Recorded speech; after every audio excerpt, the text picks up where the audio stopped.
కామ్గా ప్రశాంతంగా ఎవరికి ఉండాలని ఉండదు చెప్పండి. కానీ ఆ ప్రశాంతత ఎప్పుడు దొరుకుతుందా అని వెయిట్ చేసే బదులు మనం రోజు చేసే పనుల్లోనే వెతుక్కుంటే చాలా ఆనందంగా ఉంటుంది. చిన్న చిన్న ఆనందాలు అంటారు కదా, అవి ఇవే మరి.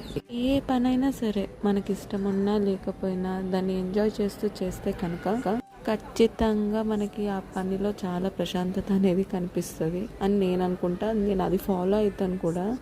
అలా కాకుండా అబ్బా ఇప్పుడు ఈ పని చేయాలా, రేపు చేద్దాంలే అని అనుకుంటే ఆ ప్రశాంతత మనకు ఉండదు. It's all about how we see it అంతే.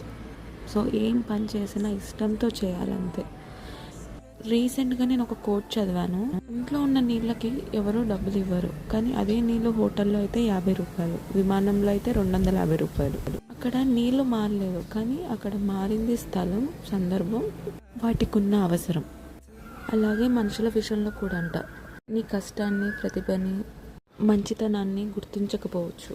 అదే నువ్వు ఇంకో వాతావరణంలో ఉంటే నీకు గౌరవం, అవకాశాలు ఎక్కువగా రావచ్చు. అందుకే అంటారు be at a place where you are valued. అందుకే అంటారు మిమ్మల్ని గుర్తించిన చోట ఉండి బాధపడేదానికంటే మీ ప్రతిభని గౌరవించే చోట ఉండటం మనకు మంచిది.